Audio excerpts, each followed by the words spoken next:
Nous n'avons pas de constitution. Et on en a la preuve tous les jours. Hein. Nous n'avons pas une vraie constitution. Elle interdirait aux représentants de mentir, ce qui n'a été jamais vu dans l'histoire des hommes. Hein.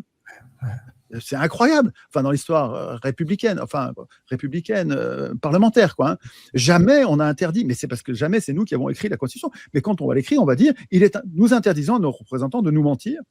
Nous leur interdisons de nous inquiéter. Il faut interdire, à mon avis, à l'exécutif et aux chefs de guerre, au pluriel. Il faut interdire aux chefs de guerre de déclarer la guerre, évidemment, parce qu'eux, ils ont un intérêt personnel à déclarer la guerre. Donc, ils vont la déclarer, parce qu'ils savent qu'en état de guerre, alors guerre contre un virus, guerre contre le climat, guerre contre le carbone, guerre contre les Russes, guerre contre... Enfin, peu importe, en fait. Ils savent que quand on est en guerre, nous allons être dociles. L'état de guerre sert à museler les opposants politiques. Tu vois Macron qui vient à la télé et qui dit « nous sommes en guerre ». Non, mais ça ne va pas la tête.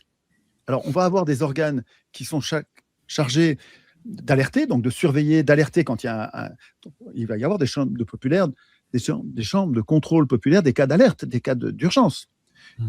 Bien sûr qu'il y a des cas d'urgence, il faut qu'on puisse réagir. Mais il ne faut pas que ce soit les gouvernants qui aient ce pouvoir-là. Ben, jamais de la vie. Donc, on va interdire à nos représentants de nous mentir, on va leur interdire de nous inquiéter, et on va interdire aux chefs de l'exécutif, aux chefs des armées, on va leur interdire de déclarer la guerre. Pas de guerre sans référendum.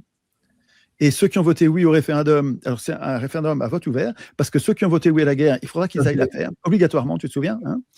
Donc il faut qu'on écrive cet article-là. Et quand les journalistes qui appellent à la guerre devront aller la faire, eh ben, tu verras qu'il y en aura moins.